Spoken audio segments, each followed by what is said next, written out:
الولا بکمالہ کشف الدجا بجمالہ حسنت جمیع خصالہ صلو علیہ وآلہ نصیب چمکے ہیں فرشیوں کے کہ عرش کے چاند تشریف لا رہے ہیں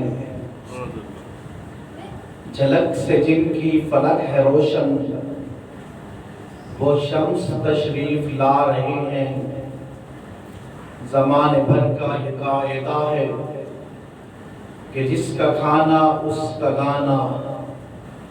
تو نعمتیں جن کی ہم کھا رہے ہیں انہی کے گیت گا رہے ہیں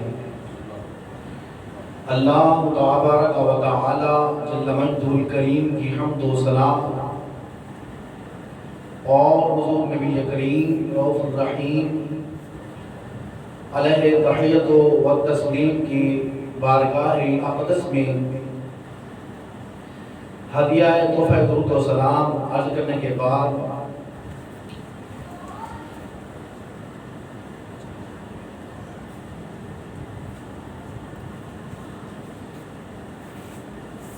میری دعا ہے کہ اللہ تبارک و تعالی جل مجدہ الکریم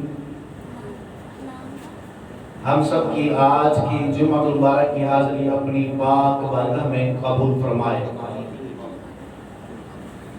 اور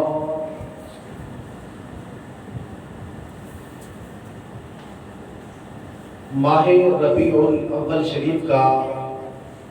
تیسرا جمعہ المبارک ہے اس مہینے میں ہمارے آقا مولا امام الانبیاء سید المرسلین خاتم النبیین صلی اللہ تعالی علیہ وسلم کا یوم ولادت ہے اسی حوالہ سے اس مہینے کو جشن عید میلاد النبی صلی اللہ علیہ وسلم کے نام سے تعبیر کیا جاتا ہے ہمارے آقا علیہ الصلوۃ والسلام کی آمد کا ذکر آقا علیہ السلام کی دنیا میں جلوہ گری کے بعد پہلے بھی انبیاء کرام اسلام کرتے رہے آقا علیہ السلام کی تشریف آوری کا چرچا جتنے بھی دنیا میں انبیاء کرام علیہ السلام تشریف لائے سب نے کیا بلکہ حدیث پاک میں ہے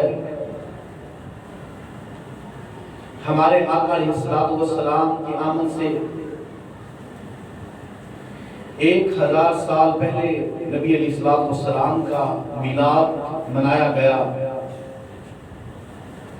اور آقا علیہ السلام کا ذکر خیر ہوا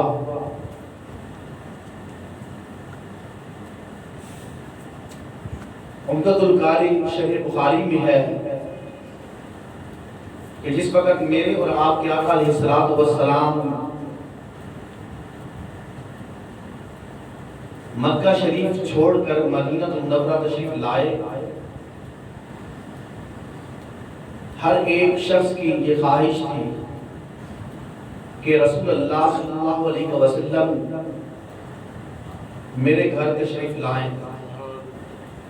فیصلہ یہ ہوا جہاں آقا علیہ السلام کی اونٹنی بیٹھ جائے گی اسی گھر میں نبی علیہ السلام تشریف فرما ہوں گے بلاخر اونٹنی حضرت ابو ایوب انصاری رضی اللہ تعالیٰ عنہ کے در دولت پر بیٹھی عمدۃ القاری شرح بخاری میں ہے جس وقت اونٹنی بیٹھ گئی ایک شخص جس کا نام جعفر تھا اس کی یہ خواہش تھی کہ رسول اللہ صلی اللہ علیہ وسلم میرے گھر میں تشریف لے چلیں اس نے پاؤں کی ٹھوکر سے اونٹنی کو اٹھانا چاہا حضرت ابو ایوب انصاری رضی اللہ تعالیٰ عنہ فرمانے لگے لولا الاسلام لضربتک بالسیف، اگر مجھے اسلام نہ روکتا تو میں تجھے تلوار سے مارتا، کہ اللہ کے رسول اسلام کی اٹھنی ہے اور تو اس کو اٹھا رہا ہے۔ پھر اس چیز پر بحث کرتے ہوئے کہ رسول اللہ صلی اللہ علیہ وسلم کی اونٹنی حضرت ابو ایوب انصاری کے ہی گھر میں کیوں بیٹھی؟ امام بدر الدین عینی رحمۃ اللہ علیہ فرماتی ہیں اس کے پیچھے ایک پورا فلسفہ ہے کہ جس وقت آقا اسلام دنیا میں تشریف نہیں لائے تھے، نبی کریم علیہ السلام کی آمد سے 1000 سال پہلے یمن کا بادشاہ تبا وہ اپنے اس وقت کے 400 علماء کرام کے ساتھ مکہ شریف حاضر ہوا۔ کچھ عرصہ وہاں رہنے کے بعد پھر وہ یثرب کے مقام پر پہنچا، جس کو آج ہم مدینہ المنورہ کہتے ہیں۔ اس وقت تو کیونکہ وہ یثرب ہی کہا جاتا تھا، اور یثرب کا معنی ہے بیماریوں کا گڑھ۔ وہاں جب پہنچے تو وہ جو 400 علماء کرام تھے انہوں نے آپس میں مشورہ کیا۔ مشورہ کرنے کے بعد انہوں نے یہ فیصلہ کر کے تبع اول جو بادشاہ تھا یمن کا، اس کو کہا کہ اب ہم یہاں رہیں گے، تیرے ساتھ واپس یمن نہیں جائیں گے۔ تبع نے پوچھا کیوں؟ سألہم عن صدق ذلک، تمہارے یہاں رہنے کی وجہ کیا ہے؟ اس میں راز کیا پوشیدہ ہے؟ آئے تھے میرے ساتھ، مکہ کا سفر کیا، اور مکہ شریف سے جب ہم یثرب کے مقام پر پہنچے تو تم یہاں کہتے ہو ہمیں رہنا ہے، واپس یمن نہیں جانا۔ تو ان 400 علماء کرام نے کہا کہ نجد فی کتبنا نبیا اسمہ احمد، ہم نے کتابوں میں پڑھا ہے اپنی کہ اس مقام پر ایک وقت آئے گا کہ اللہ کا آخری نبی تشریف لائے گا، نام اس کا احمد ہوگا۔ تو ہم چاہتے ہیں کہ جس وقت وہ نبی صلی اللہ علیہ وسلم دنیا میں جلوہ گر ہوں، وہ اس مقام پر آئیں گے، تو ہم ان کا انتظار کرتے ہیں تاکہ ہم ان سے ملاقات کریں، ان کا کلمہ پڑھیں۔ تو تبع نے سوچا کہ تم 400 علماء کرام اگر واپس نہیں چلا چاہتے تو پھر میں واپس جا کر کیا کروں گا؟ اس نے کہا میں بھی آپ کے ساتھ یہاں رہوں گا۔ وہاں اس وقت یعنی جہاں آج مدینہ المنورہ شریف ہے، آبادی 1000 سال پہلے آقا اسلام کی آمد سے آبادی نہیں تھی ادھر۔ تبع نے کیونکہ بادشاہ تھا یمن کا، اس نے یمن سے خزانے منگوائے اور منگوا کر وہاں 400 گھر تعمیر کیے۔ 400 گھر تعمیر کیے، اس کے بعد اس نے 400 لونیاں خریدی، کیونکہ 400 کے 400 جو علماء تھے، فضلاء تھے، وہ شادی شدہ نہیں تھے، لیکن تقوی اور طہارت اور علم کے مرکز تھے۔ تبع نے 400 اور لونیاں خرید کے ان کو آزاد کر کے ان کے آگے ان 400 علماء سے شادی کروا دی، صرف اس لیے کہ جب آخر زمان نبی حضرت محمد مصطفیٰ صلی اللہ علیہ وسلم دنیا میں تشریف لائے تو یہاں پہلے آبادی ہونی چاہیے، آقا علیہ السلام کی نعت پڑھنے والے ہونے چاہیے، طلع البدر علینا کے قصیدے پڑھنے والے ہونے چاہیے۔ اس نے یہ اہتمام کیا۔ تو کیا جس وقت یہ 400 مکانات تعمیر ہو رہے تھے، اس وقت کا دل میں یہ خیال نہیں تھا یہ ہم مکان کس لیے تعمیر کر رہے ہیں؟ نبی کریم اسلام کے میلاد کی خاطر، حضور کی ولادت کی خاطر، کہ انہوں نے اس جگہ تشریف لانا ہے۔ اور پھر جب شادیاں ان کی کروائی گئی کس بنیاد پر؟ کہ یہاں آبادی ہونی چاہیے، جس وقت اللہ کے رسول جلوہ گر ہو یہاں آبادی ہونی چاہیے، آپ کا استقبال کرنے والے لوگ ہونے چاہیے۔ اور پھر اتنا ہی نہیں، امام بحث کرتے ہوئے آگے لکھتے ہیں کہ تبا نے ایک خط لکھا رسول اکرم صلی اللہ علیہ وسلم کے نام، اس سوچ پر ہو سکتا ہے ہم نہ رہے، ہماری اولاد پھر اولاد نہ رہے، اس کی اولاد، اگر اس کی اولاد نہ رہے تو آگے نسل در نسل یہ خط چلتا جائے، کاش یہ خط رسول اللہ تک پہنچ جائے۔ اس نے خط لکھا، لکھنے کے بعد اس وقت یعنی جب نبی پاک دنیا میں تشریف نہیں لائے تھے 1000 سال پہلے، سونے کو پگھلا کر اس کی مہر لگائی اس خط کے اوپر۔ حالانکہ سیاہی سے اور دیگر چیز سے بھی اس سے کام لیا جا سکتا تھا، مگر ان کو خبر تھی کہ ہم جس عظیم ہستی کے نام خط لکھ رہے ہیں وہ تو امام الانبیاء ہے، وہ تو سید المرسلین صلی اللہ علیہ وسلم ہے، وہ عظیم نبی ہے جن کی وجہ سے اللہ نے کائنات کو وجود بخشا۔ انہوں نے سونے کو پگھلا کر سونے کی مہر وہاں لگائی خط پر، اور خط رسول اکرم صلی اللہ علیہ وسلم کے نام لکھا۔ اس میں سے ایک شعر جو علامہ بدر الدین عینی نے بخاری شریف کی شرح میں لکھا وہ تھا، شہدت علی احمد انہ رسول من اللہ بارئ النسب، کہ میں گواہی دیتا ہوں کہ حضرت احمد اللہ کے سچے رسول ہیں، اور پھر اللہ وہ ہے جو روحوں کو پیدا کرنے والا ہے۔ جس وقت یہ کام ہو گیا، اس نے خط کو جو 400 علماء تھے،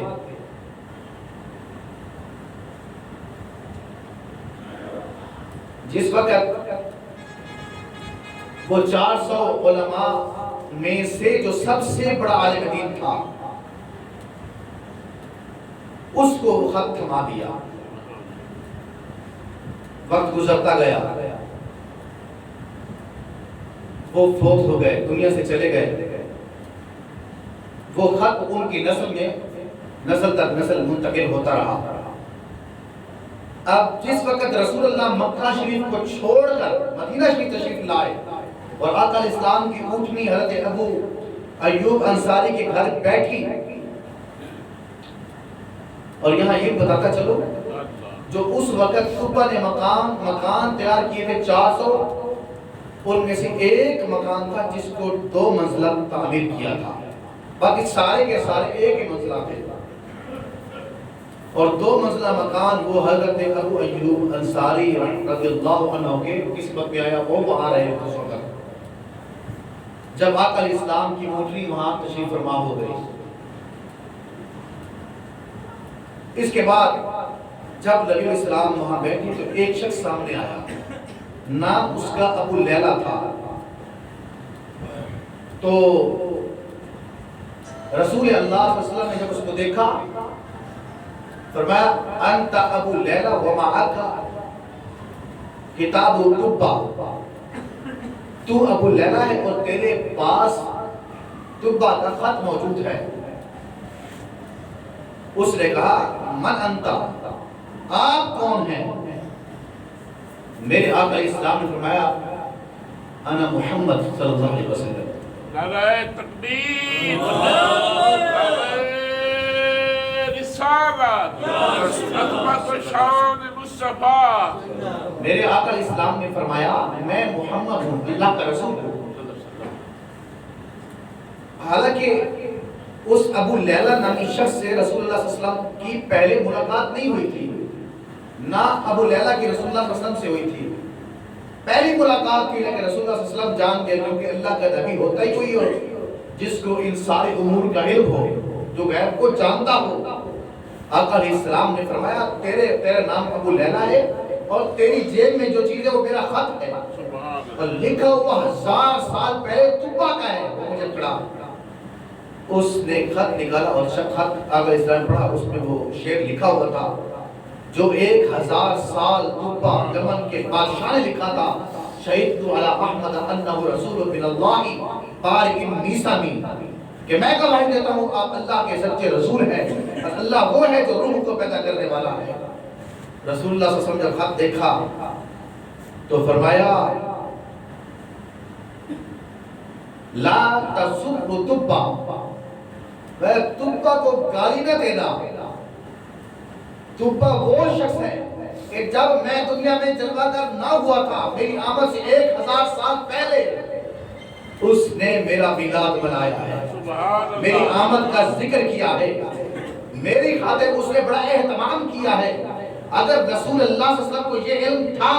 کہ یہ شخص ابو لیلہ ہے اور اس کی جیب میں خط ہے اور خط بھی میرا ہے، تو کیا رسول اللہ صلی اللہ علیہ وسلم کو یہ علم نہیں تھا کہ 1000 سال پہلے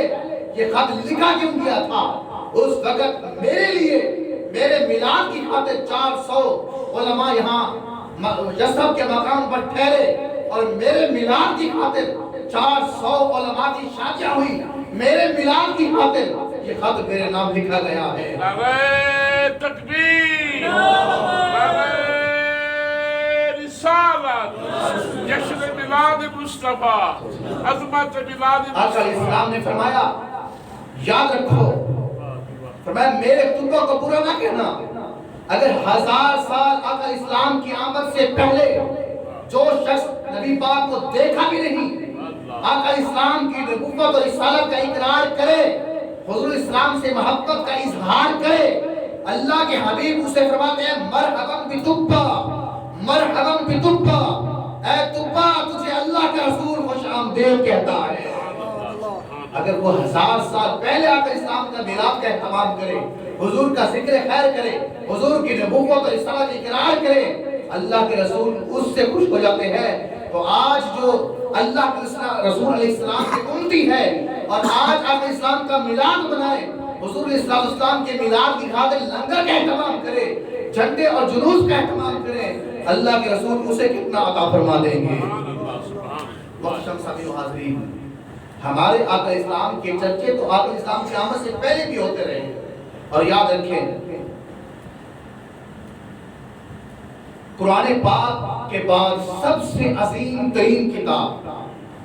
صحیح بخاری شریف ہے۔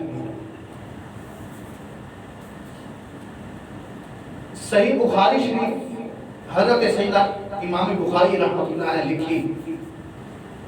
اور لکھتے ہوئے آپ کو تقریباً 16 سال لگے،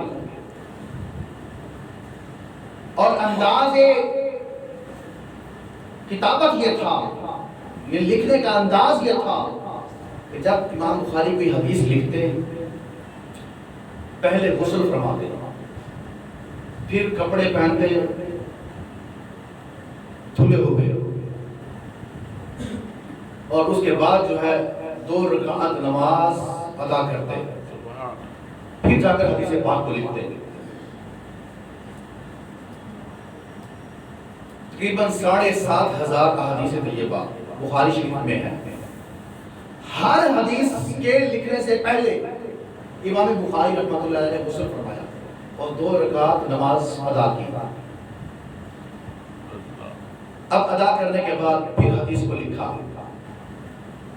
اور امام بخاری وہ شخصیت ہے جن کو اہل سنت کے مسلک کے سوا تمام مسالک کے لوگ تسلیم کرتے ہیں،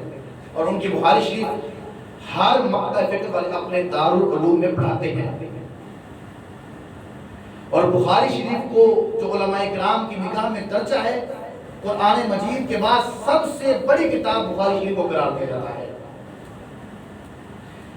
آپ بتائیں جس وقت امام بخاری شریف لکھ رہے تھے، ہر حدیث سے پہلے وہ غسل فرماتے، وہ نفل ادا کرتے 2 رکعت۔ کیا یہ کام صحابہ کرام رضی اللہ تعالیٰ عنہم اجمعین نے کیا کہ کوئی حدیث پڑھنی ہو یا لکھنی ہو پہلے غسل کریں اور پھر جو ہے نفل ادا کریں 2 رکعت نماز، پھر حدیث کو پڑھیں یا لکھیں؟ یہ کام تو صحابہ کرام نے نہیں کیا۔ تو جن لوگوں کے بیان کے مطابق کہ جو کام صحابہ کرام رضی اللہ تعالیٰ عنہم اجمعین نے نہیں کیا وہ بدعت ہوتا ہے، اور وہ دین سمجھ کے کیا جائے تو اور زیادہ گمراہی ہے۔ جب امام بخاری رحمۃ اللہ علیہ غسل فرما رہے تھے اور نفل ادا کر رہے تھے، نہ اس کا حکم قرآن میں ہے اور نہ حدیث میں ہے اور نہ صحابہ کے عمل سے یہ ثابت ہے،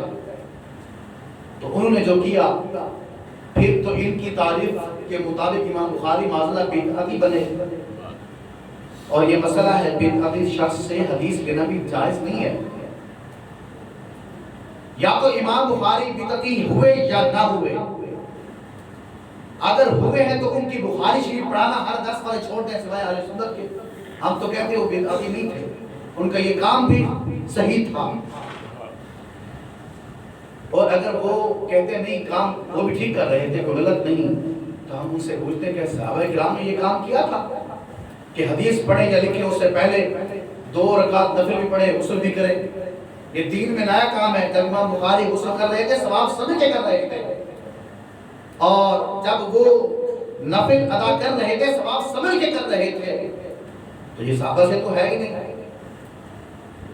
تو پتہ چلا کہ ہر وہ کام جو شریعت کے خلاف نہ جاتا ہو اس کے کرنے میں حرج نہیں ہے۔ اگر آج اہل سنت میلاد کا جلوس نکالتے ہیں یا جھنڈیاں لگاتے ہیں یا دیگوں کا اہتمام کرتے ہیں یا بینر لگاتے ہیں تو یہ شریعت کے خلاف کہاں ہے؟ اور ہمیں کہا جاتا ہے کہ صحابہ کرام صدیق اکبر کا دور دکھاؤ، آپ کے دور مقدس میں کیا انہوں نے یہ جلوس نکالا، جھنڈے لگائے، بینر لگائے؟ تو میں پوچھتا ہوں کیا صدیق اکبر رضی اللہ تعالیٰ عنہ نے حدیث پڑھنے پڑھانے سے پہلے غسل کیا تھا؟ ہر حدیث سے پہلے، اور ہر حدیث سے پہلے نفل ادا کیے تھے؟ نہیں کیے تھے نا۔ تو امام بخاری جو کر رہے تھے پھر کیوں کر رہے تھے؟ اس لیے کہ ان لوگوں کو تو رسول اللہ صلی اللہ علیہ وسلم کا دیدار میسر تھا، وہ ہر وقت آقا اسلام کے سامنے رہتے تھے، انہیں آقا اسلام کی زیارت میسر تھی۔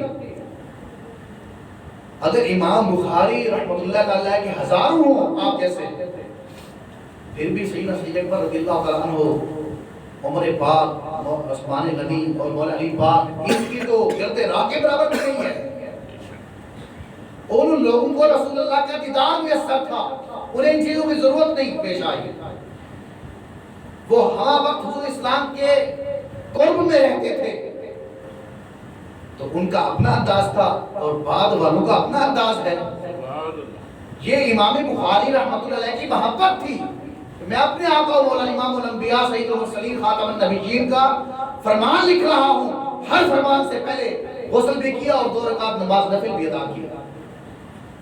ہر دور میں اپنا انداز ہے، اور آج ان عاشقوں کا بھی اپنا انداز ہے کہ وہ رسول اللہ صلی اللہ علیہ وسلم کے میلاد کے دن جلوس کا اہتمام کرتے ہیں، جھنڈیاں لگاتے ہیں، بینر لگاتے ہیں اور مرحبا یا مصطفیٰ کے نعرے لگاتے ہیں۔ نعرہ تکبیر، نعرہ رسالت، اپنی بات کو مصطفیٰ بالکل اختتام کی طرف لا رہا ہوں۔ امام بخاری کے بعد امام مالک رحمۃ اللہ علیہ سے جب بھی کوئی بندہ حدیث سننے کے لیے، پوچھنے کے لیے، پڑھنے کے لیے آتا، امام مالک اسے بٹھا دیتے ہیں، فرماتے ٹھہرو، حالانکہ وہ حدیث پڑھنے کے لیے آیا ہے۔ امام مالک رحمۃ اللہ کا یہ عمل تھا، سب سے پہلے جاتے غسل فرماتے، غسل فرما کے پھر رسول اللہ کا فرمان سناتے کہ جس ہستی کا میں اب فرمان سنانے لگا ہوں وہ عظیم ہستی ہے، وہ کی عام ہستی نہیں ہے، وہ اتنی عظیم ہے اللہ نے اسے نبیوں کا امام، رسولوں کا سردار بنا دیا ہے۔ تو اس ہستی کا اگر میں فرمان سناؤں تو میں ان کے فرمان کے شان مطابق کام تو نہیں اگرچہ، مگر جتنا مجھ سے ہو سکے کم از کم غسل تو کر لو۔ امام مالک رحمۃ اللہ غسل فرماتے پھر آقا اسلام کا فرمان سناتے تھے۔ بہت شم سامعین و حاضرین، یہ ہمارے اکابرین بزرگان دین کہ یہ جو امور ہیں یہ سارے شریعت کے مطابق ہے، خلاف نہیں ہے۔ شریعت کے خلاف ہوتے تو پھر ان کو رد کیا جاتا۔ تو آج بھی آقا اسلام کے میلاد منانے کا انداز جو ہمارا ہے، ہمیں آقا اسلام کا زیارت میسر نہیں، آقا اسلام کا دیدار میسر نہیں، تو پھر ہم اپنے انداز میں آقا اسلام کا میلاد مناتے ہیں، آقا اسلام کے ذکر خیر کر کے، حضور کی ولادت کا چرچا کر کے، حضور اسلام کی بارگاہ میں نیاز پیش کر کے، جھنڈیاں اور بینر اور جلوس کا اہتمام کر کے یہ سارے کام کرتے ہیں۔ میری دعا ہے اللہ تبارک و تعالی ہم سب کو آقا اسلام کے توسل بخشش و عفو فرمائے۔ وآخر دعوانا الحمد للہ رب العالمین۔